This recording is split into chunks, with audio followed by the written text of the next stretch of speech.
listening to the Betmaker Show. This is the PGA Tour Championship betting odds preview for Monday, August 19th, 2019. And now, live from Las Vegas, the host of the Betmaker Show, Brian Blessing. We've made it through an entire golf season, and it's time for the Tour Championship at East Lake. Brian Blessing, Cam Stewart, and this is going to be a really intriguing event with the new structure, and it's been interesting through this entire playoff series where they trimmed it down a week and then made it that in the Tour Championship, the leader, as in Justin Thomas, is going to start the tournament at 10 under par, all the way down to number 30 is going to be even par, and then it's staggered throughout the top 30. So we'll dive into that. It's pretty interesting. We love talking golf. Brian Blessing in Las Vegas with our good pal. He's our golf guru, Cam Stewart. Another week, I know you had a little piece of Thomas. I'm happy for you. We both had Patrick Cantlay. Yeah. That was a wild tournament, the BMW. I mean, Cantlay wins that tournament for fun. That's why it's so tough to win a golf tournament. All of a sudden, a guy shows up and basically shoots. The crazy thing about that tournament, Cam, is over the 4 days, Cantlay was the best player, but twice you had Matsuyama twice shot what would have been the course record. He gets the course record on Friday, a 63, and then Thomas breaks it on Saturday with a 61. Matsuyama comes back, never shoots it. No one shoots a good round after the low one. And he had the bad one. And then he shoots a 63 again. Justin Thomas, though, pretty remarkable to shoot a 61 and come back. And it was interesting, but he was pressed. I'll tell you, Brian, and the thing is, and we watched every stroke of that tournament, he was loose with the driver. There were some pretty crazy things that happened there, hitting it left-handed. Yeah, he had a lot of breaks, even in the final round when Cantlay was breathing down his neck. There was a ball that, it hit a tree. It could have stayed up in the tree. Instead, it bounces right in the middle of the fairway. The golf gods were on his side. But you said it. Here's the thing. I had Justin Thomas last week. We both have Patrick Cantlay. I have both of these guys for the FedEx, so we're sitting in very good positions, getting Thomas at 13-1 prior, and Cantlay, I think you got 16. I think I got 18. I shop around there. I found a really good number, and he's right there. These guys are the co-favorites right now, even ahead of Brooks Koepka. But this is what I've been noticing about Patrick Cantlay. I almost have to bet him every tournament now, Brian. It's amazing to me how good this kid is, and he misses short putts, too. That's the thing. He's very, very streaky with the putter, but, man, he is just so solid. His demeanor, too, never gets rattled. Like, he doesn't smile. He doesn't get mad. He just goes around and plots. And then the week before that, he was fantastic, too. He was tops in all categories except for driving. I think he was 83rd in the tournament 2 weeks before, and that's crazy. If Patrick Cantlay could just hit a couple more fairways, you almost have to take him every week, and he's still getting bet around the 20 to 25 range when I think he should be up around the 12 to 14 range with guys like Justin Thomas. I'm a big fan of his game, Brian, and I wouldn't be shocked if he won the whole damn thing. Okay, and if I gave you a prop right now, 10-1, Patrick Cantlay wins a major next year. 10-1? I like him at the Masters a lot. Well, he's probably going to be no higher than 20-1 in all four. Yeah, it's a good point. Like, I know what? I've already put in my bet for Patrick Cantlay at the Masters. I think it was 40-1, so I'm just going to sit on that ticket, and I'll have the patience and just wait. But yes, if you gave me 15, probably I'd be in there. 10, it's tough. I'm not sure about the PGA Championship. So you know what, Brian? Yes. If you really break it down, instead of taking the guys like Xander Schauffele and all these other young, hot players that everyone's been talking about, I can tell you one thing. I'd rather have Cantlay over a lot of guys. So, yes, I would consider it. He's a guy that I know we're going to be following a lot lately. Here's the thing about golf. These guys have name value, and then they kind of like fade into oblivion. Like, again, like Rory McIlroy in the tournament. You're 11 under. Big deal. Like, you know what I mean? Like, look at Cantlay. He's going low. Thomas is going low. And he's 8-1 in this tournament this week. It's just there's this perception that Anybody can turn it on and off. And I'll tell you, Brian, I don't know your golf game, but I think you're very, very good from people that have told me. I bet you have a better wedge game from McIlroy inside 150. The guy bombs the ball 360 and he can't get it inside 20 feet. That's pathetic. I'm not a very good golfer, but from 150 in as a touring pro, you should be inside 10 feet almost all the time. It's a big problem in his game, and that's why we can't take him at these numbers. Hell, would it surprise us if he won? No. I'll give you a guy. Talk about bouncing back in a big way. Ball striking. Adam Scott's top 5 in ball striking from 5 feet. It's a coin flip. Yeah, Adam Scott, when I have money on him and I'm watching him with that long putter, I don't even want to look at the TV. It scares me. Like everything it never feels confident with him. You're absolutely right, Brian. Another top 10 performance this week. He snuck in 9th, missed some putts. Hideki Matsuyama can be that way too, man. Like I told you, this guy takes a lot of money from me. When I looked at that leaderboard, Brian, and I have Thomas and Cantlay, and I see Matsuyama climbing up the leaderboard, I was starting to really sweat it out on Sunday. I'm like, yeah, this is the week he's going to screw me. And he almost did, but 35-1 this week. He's so inconsistent, though. He always has that bad round. Come on, Hideki. Like, he could be so good, Brian. You've seen him, too. Like, I watched this guy nut shots from like 220 with iron, stick it to 5-6 feet consistently. Sometimes his putter disappears and he gets a little bit wild off the tee, but he'll drive you crazy because when you look tee to green, I think him and Adam Scott are 2 of the best in the world. And I got to be honest with you. I think this has been a home run. I was almost indifferent to it, not adamantly opposed to it, but when I was skeptical, a little bit going gimmicky. When it started, right? I mean, I don't even know how many years is this now, Cam? I don't know. Is it about 12 years? I'm thinking about 10 to 12. Yeah, but yeah, 12 years. That sounds about right. I thought, to me, it was like the Skins game. You know, it was like a made for TV thing. I didn't give it much. I'm like, yeah, okay, whatever. I got to be honest with you. Them moving the PGA up, the way they restructured the schedule this year, then trimmed this from 4 to 3, gave them August where they're not competing against football.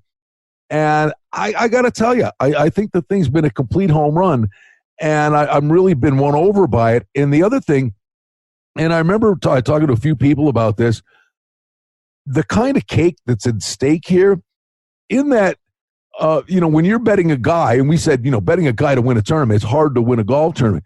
But there are tournaments within the tournaments. I mean, so in this week specifically, head-to-head matchups are going to be a real opportunity for you, probably a better opportunity with 30 guys in terms of betting someone to win the event. Matchups are going to be the way to go. Cam, the winner gets $15 million, but it's almost like the World Series of Poker. The top 8 are millionaires. Number 8 is $1.1 million. So it goes 15 million, 5 million, 4, 3, 2.5, 1, 9, 1, 3, 1, 1. The top 8 are going to make more than $1 million. And how big that tournament was last year. And you know what I loved about it? Not only the magic, but the fact that as the playoffs are going, they're tracking a guy where he's always 48th and he made a birdie and now he's 32nd. And you're watching that. And all you got to do is look at the prize payout for this tournament, and you get it by making it here, by becoming in the top 30. Number 30 in this tournament, if he puts a peg in the ground and hits a ball into a lake, makes $395,000. Yeah, you saw the interview with Lucas Glover. Guy was like a deer in the headlights there, Hey, happy to be back. Yeah, I'm happy to be back. Like, he had that birdie on the last hole. You know what I mean? You could almost see, like, he looked fired up. It's like, okay, well, now I guarantee myself more money. I'm kind of a guy that, I've won a major before, working on his game. Putting stroke, you've seen it, Brian. It's absolutely crazy to look at. No, he slips in. Jason Kokrak, he was going wild down the stretch. Was he going to get it? He gets in. Then you see a turkey like Rory Sabbatini with the magician mustache there, gag at the end, and he doesn't get in, right? So what do you get? That's the thing. Yeah, we already said this. No yellow balls in the Tour Championship. He gone. I don't want to see anybody hitting a range ball on a tournament. Hey, Rory, beat it. Yeah, no, I'm watching golf with Lisa the other day. She goes, who's that turkey in the purple shirt with the yellow ball? I go, exactly. Exactly. I mean, the only thing missing, the yellow ball that has the black the dual stripe on it. Oh, yeah. It's a range ball. Yeah, I know exactly. No, when your girlfriend's watching golf and go, "Who's that gearbox?" Like you're like, I get it. You're right. But like every time Rory Sabbatini goes to a tee box, I expect him to put a bucket of yellow balls next to it. I'm with you. I'm happy that the likes of Corey Connors and Charles Howell and Kokrak. Actually, Brian, there was one point at the tournament where I think I bet 5 guys or 6 guys this week and a couple half-unit bombs. It was basically like horse racing. I had the first, second, third, and fourth place guys like early in the tournament. I'm like, end it, right, to win everything. But it was a pretty successful week. I don't know how it's going to work out this week, though. Like, how do we tack this stuff? I think you're right. Matchups are very, very key. We know Justin Thomas has a lead going into this thing. I don't need to touch him when we're getting 13-14 instead of plus 250. The same with Cantlay. We're both on board there. 450 makes no sense. The question is, where do we start? Like, how far back is too far back? And, it's going to be pretty difficult this week. I think Tony Finau is getting close. He's at 30-1. We talked about Adam Scott, Hideki 35. I guess these are about as far back as you want to go, Brian, or are you into the Woodland 66? No, like, where do we, this is the thing. Where do we cut the line if we want a couple bombs? Maybe at Fowler at 50? That's about as far back as you can go. Well, you know what, though? I mean, over 4 days, there is no cut. Yeah. I wouldn't say anybody's out of it, honestly. I mean, if somebody comes out and shoots a 62 in the first round and they're 4 or 5 back, mm-hmm. I mean, and I would say this to you, the reason why, and I made this case yesterday, and clearly the bet of the day was Patrick Cantlay in a head-to-head matchup with Justin Thomas. He's 6 shots back. Yeah. The hard thing to do is when you're protecting the lead, you're shooting at the middle of greens. And the thing is remarkable. I'm telling you, he was a whisker away from getting beat, because when you're shooting at the middle of greens and then all of a sudden someone makes a push, it's hard to flip the switch. And the irony was Cantlay got it to within 2. Thomas hit a crummy shot and then out of the rough put it 2 feet from the hole for a birdie. I mean, that shot, saved the day. He did a lot of that this week, and this is what happens, and we're usually in. Brian, what else is new? Par for the course. How many times have we been beat? What did he do? I'm happy I had Thomas. I would have won a hell of a lot more with Cantlay, but what did he do? Chipped in from the rough, boom. That's a nice birdie there. Holes out for eagle, middle fairway, boom. That's 2 strokes right there. Saved by a tree, probably another stroke. Up and down from danger. That's the thing. Things got really, really crazy. I'll tell you one thing. Justin Thomas at plus 250 this week, his game is great, and that's what kind of player he is, because he can turn it off. But man, he's a little bit loose. Like if we and you already have futures, we have stock in our portfolio, but him at 250, that's avoidable if you have no futures on him. That's a very bad number, even with the lead. I would avoid it. All right. So the other thing I would say to you, and the exact scenarios, literally. It's like a Chinese menu. You're trying to read it going, okay, what are the scenarios? I love Chinese menu. I want everything. Oh, that's the problem. Wushu pork, buddy. I'm in. I'm in. But here's the thing. The top 5, right? I mean, these are, okay, now we know who can win this tour championship thing. I look at a guy like Schauffele, who's won the tour championship. Yes. I believe he's 8th. So he is going to start 6 shots back. Yes. You can make that up in a day. But over the course of 4 days, make a shot up a day for the first 3, and then you're 2 shots back going to the final round. This is a guy, everybody says he has a major pedigree. He's calm. He's steely-eyed. He's won at East Lake. And, if somebody was going to come from off the pace, I think 22-1 is a real nice number on Xander Schauffele. I would at least, I'm not going to go nuts. I think matchups is the way to go because of the skewed setup here. But I think I'll stick my toe in the water with Schauffele.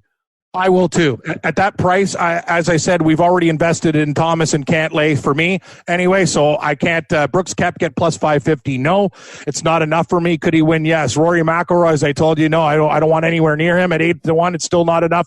Patrick Reed, I'm going to pass. Yeah, I could look at a guy like John Rahm at 14. I'm not going to. You're right. I look at the range. Simpson's at 20. Schauffele's at 22. I don't want any part of Dustin Johnson at 22. There's something wrong with his game. I would look at Schauffele at 22-1, and I would look at another guy that can go low, Tony Finau, at 30. I want a little bit more, though, since he's still got to make up more strokes. Those are the guys I look at. If I'm going to sprinkle on some guys, not Thomas and Cantlay, I think I'm going to go with Schauffele at 22. You talk about his great demeanor. I think the course suits his eye very well, too. Been there, done that. Finau looks like he's getting his act together. Wish he was a better putter at 30-1. And Adam Scott, great ball striker at 30. Those are the guys I look at. I'm not sure if you're going to go back to Hideki, but it looks like he's getting his form back. But that's about as far back as I'm going to go, Brian. And then we'll attack some matchup bets. But I don't know who are we gonna fade in the matchup bets out of those guys at the top.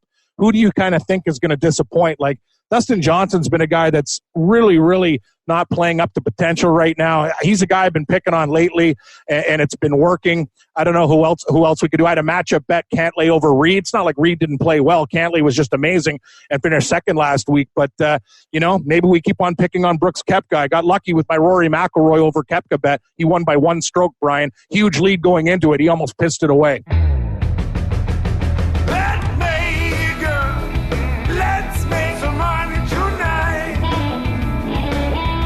For outstanding information and special offerings and promotions, we invite you and encourage you to sign up for our newsletter today simply by going to the website at betmaker.com.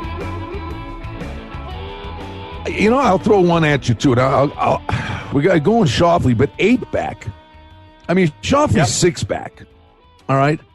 Kevin Kisner, 8-back at 80-1. Kevin Kisner. I love that. Kisner's awesome. What Where'd he finish again this week? And was he like 7th or 6th? Take a look. He is a badass. You know what? I mean, no one gives him any credit. He can roll the rock. Kisner, another top 10, T9. And look how consistent he is. This is the thing, Brian. Need him to go a little bit lower, but last week, 68, 68, 69, 69, T9 tied with Adam Scott, 9th place. You're right. No respect for Kevin Kisner. He doesn't have those blow-up rounds, and he can go low. We've seen him go low before in all types of golf. Open Championship. These courses, Kisner's a little old dog. No one gives him any respect. Probably one of the more underrated guys on tour. All right, I'm going to do Schauffele at 22, Kisner at 80. But I'm telling you, I'm playing on those guys in matchups. But think about this now, because this is so unique that just what we saw yesterday, where Thomas was the leader, and he's just somebody's got to come and get me, and everybody tried flag hunting, and then they all faltered except Cantlay. In a weird way, coming out of the gate, Thomas and Cantlay again were like, well, we got the big lead. Those guys are going to, in the beginning, Cam, it stands to reason, be shooting at the middle of greens and not squander the lead that they've got. So their demeanor, I would think, is going to be markedly different out of the gate. And, not take doubles and triples by flag hunting. And some guys are out of the gate are going to have to flag hunt. You're right. And they're going to be gonzo. But a guy like Kisner or Schauffele or someone from off the pace who's got that mindset, I got to go for it. I got to go for it early. They're play on guys in first and second round matchups. And honestly, I mean, can these guys come out of the gate and go low again? Sure, they can. But I think their demeanor is, listen, there's 15 million potatoes. I got the lead. Somebody's got to come get me. So I think there are going to be a handful of guys that go bananas trying to get back into it on Thursday and Friday, and I think there's a chance to make money in matchups. Yeah, and so it's a great point. You got to pick the right one. Some guys are going to go be really aggressive and screw themselves. Other guys are going to be really aggressive and make a huge move. Very interesting point that you bring up. I look for guys that can go low before. I talk about Hideki. Tommy Fleetwood's an interesting guy at 100-1. Brian, we've been waiting for him, kind of lingering. Form looks to be a little bit better, still not where it should be. Here's a guy that I think a lot of people are going to like, and I know he didn't play well this week, and I think he's been very lucky too, and people are going to go, what the hell are you talking about, Cam? But when you really watch golf like we do every show, Justin Rose, he hits, he's kind of like the new Jordan Spieth to me. It's a lot of 20-foot putts for par. His putting's really improved, and we'll give him credit for that. But Brian, I look at the ball striking, which used to be impeccable. He's a guy that I think I might fade because he didn't play very well last week. In matchup bets, he still has that name value, and I'm not sure. Justin Rose is a guy, if I get the right matchup bet, I'm going to pick on him. There's no doubt about it. I'm looking at these matchups. I just look at him. I'm like, there's something. There's something not right with his game. And he when it's on, oh, God, he is scary. But he's still an amazing player and still puts up numbers, but he's just not there, and I think we can get a good number against him. I have to believe, too, due to the 30 players in the tournament, we're going to get multiple matchup bets. So it's not just going to be Thomas versus Cantlay or whatever. It's going to be Thomas versus McIlroy. You know what I mean? We're going to have 3 to 4 different types of match and choice, kind of like me at the buffet, Brian, when we go wild at the South Point there and you go, hey, they got fried chicken, they got Chinese, they got this. And I'm like, blah, blah, blah, blah, blah, blah, blah, like the Tasmanian devil, going through basically eating 5 plates. I think we're going to have that type of buffet style picking because you can't just in a 30-man tournament have just one matchup bet. There's going to be multiple guys, so we're going to have some choice too. And I would just say this, as this is our final tournament of this campaign, but that doesn't mean golf's done because we have fall events that count towards next year. So, I mean, golf continues on, but this is the end of the calendar year per se. But the kind of things that we'll do for people now as we do golf every week, sometimes it's right in front of your face. You know, it's so simple. Did we not say last week, I don't care who you are. Certainly he could have gone the other way, me against the world.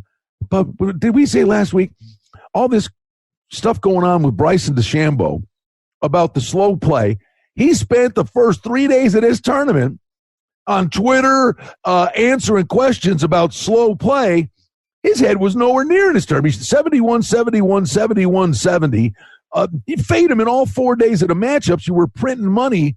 So, you know, they're human beings. They act like robots out there, but they're human beings. Yeah, my biggest regret, Brian, I won every single matchup bet, and I left this one off the table, and it was only because it was Tiger Woods. Bryson DeChambeau in one of my books was minus 200 versus Tiger Woods. Even though Tiger didn't play well, he still ended up, what did he finish, at 7 under? He still beat Bryson DeChambeau by 2 strokes, and you know what I mean? We're getting a guy like Tiger Woods at plus 170 against him. DeChambeau's a guy, sure, he's got talent. He's not my type of guy. You know, I'm not a really big fan of his work. Guys coming out, oh, other people are slow, blah, blah, blah, blah, blah. Like, I'll admit, Cantlay's a slow player. He's just not annoying like you, Bryson, because he doesn't bitch and complain about everything. Jerk. Like, just shut up. Stop worrying about what people say on social media. You're a man, buddy. You're not an 8-year-old. So just ignore it. Go out there and play. Do your thing. Don't worry about keyboard warriors. That's a dumb way to that. Like, these guys are professional golfers. He shouldn't even be on that. Just close the computer. Don't worry about it. Go hit the range. Go hit the course. And you know what I mean? Ignore trolls. That's my tip. I throw one more at you. A guy maybe to play on in matchups. Depends who he ends up against. But he's had a really good season. He doesn't kick the door down and win. But Louis Oosthuizen shot 70, 69, 68, 68. You know, he's playing really good. And if he could get the putter going, I could see him as a play on in matchups. I agree. Too far back to win, 175-1. Louis is in good form. The only problem why I don't smash Louis in matchup bets is the back issue. I know, doesn't he have a deal with Sleep Country, Brian, or doesn't he bring the mattress everywhere he goes? It's like, my back's hurting. I'm not sure. This one's a little too firm, a little too soft. Anyway, Louis, you're a millionaire. Get a mattress that you like, a gel cool pillow. Figure it out. 175-1. Everything. You know what? I love to take him, but if the back holds up and he looks a lot better, Brian, but you're right, that putter always lets him down. But, you know, if I get him, he's in the same price range of guys like DeChambeau and Sunjayem and Kokrak and stuff, so I'd probably take him in some matchup bets, definitely. But guys that we're looking at right now, I couldn't agree more. If you're looking for a price, I say you could start with John Rahm, but I'm going to pass with him. So I agree with you. Schauffele's going to be bet at 22-1, and I'm still deciding what to do with, I'm with you on Kisner. You sold me on Kisner. I really was thinking about a bomb. If there's going to be one bomb play, Kisner at 80-1 looks really good to me. And I can't decide between Matsuyama and Finau. at 30 and 35 for my other guys. Those are the guys that I'm going to bet, Brian, and we already have futures on Thomas and Cantlay at way better numbers, so we'll let this thing play out. Yeah, at first I thought this tournament was going to be pretty stupid, but the more I think about it, it's going to be fun, and you're right. These guys at the bottom, they got to take chances and go low. Some of them are going to shoot $1 million. Some are going to be right there. It's going to be fun. All right. I'm predicting this matchup will be offered, and that's part of it. Well, what are they going to throw at us? We said in matchups, I think for tournament matchups, they'll plot guys together that are at the same starting point. Mm-hmm. And I'm telling you, I'm looking at it right now, and I would say to you, this would be probably one of the biggest bets I would make in this tournament. You got Gary Woodland and Abraham Answer at 66-1. I can almost guarantee you that will be a matchup that will be offered. And it's not going to shock me because Woodland's a name player that Woodland would be like minus $1.40 or something like that. I'm thinking $1.60. Well, he might be $1.60. I got news for you.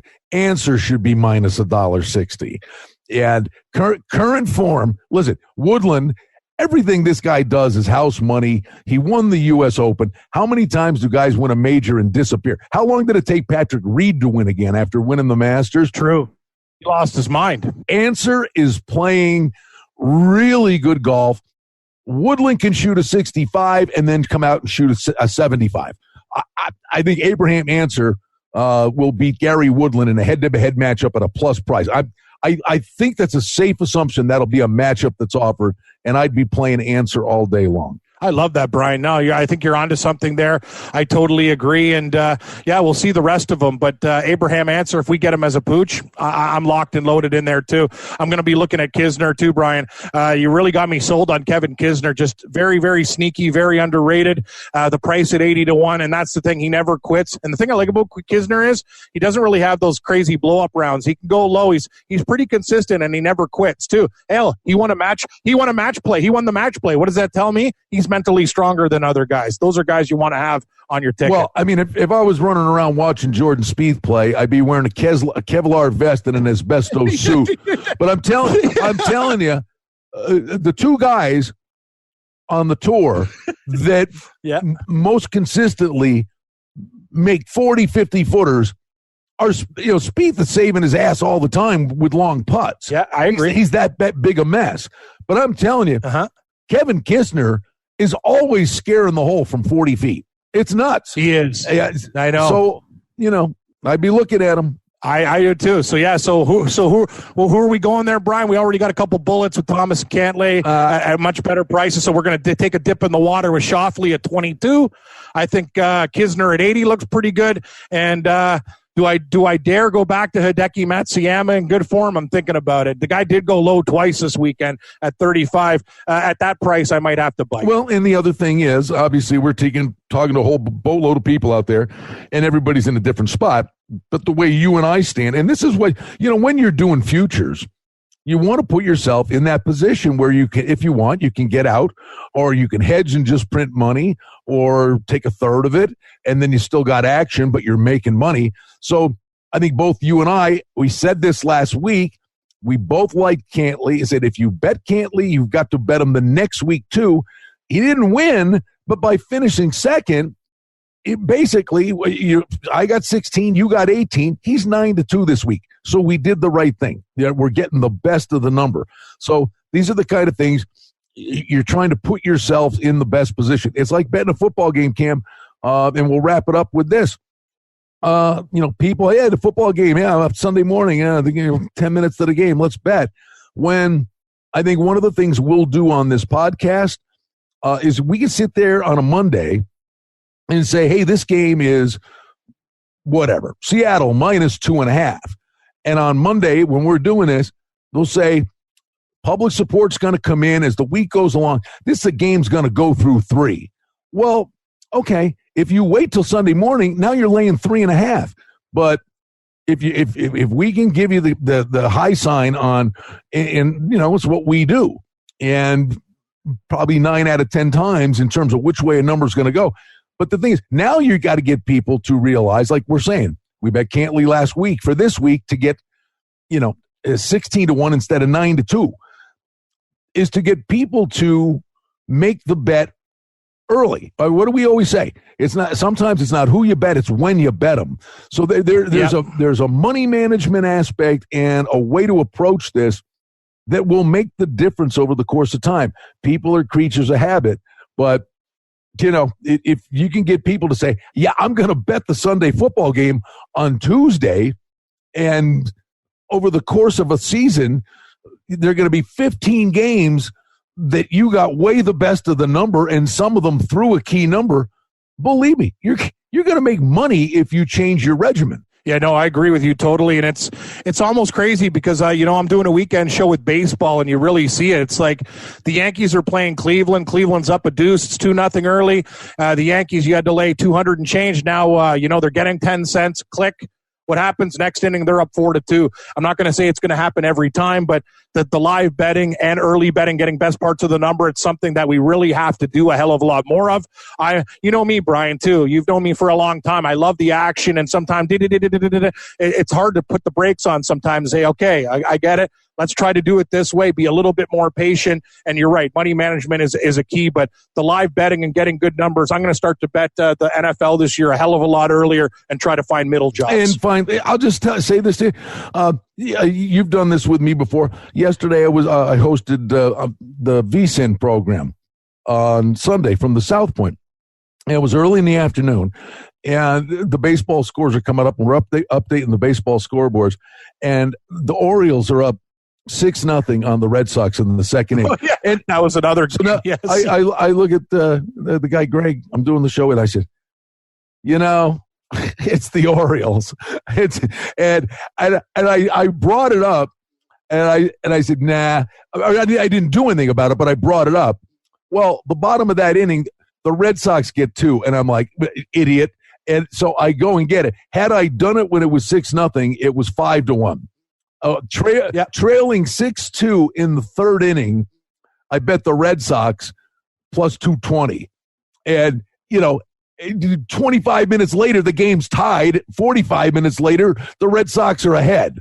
So there are opportunities that present themselves, and in golf as well. There's the in-game aspect of it. No, you said it, and it was crazy. I was doing that show. I bet the Tampa Bay game too, Brian, and they were down to the bottom of the ninth, and we won.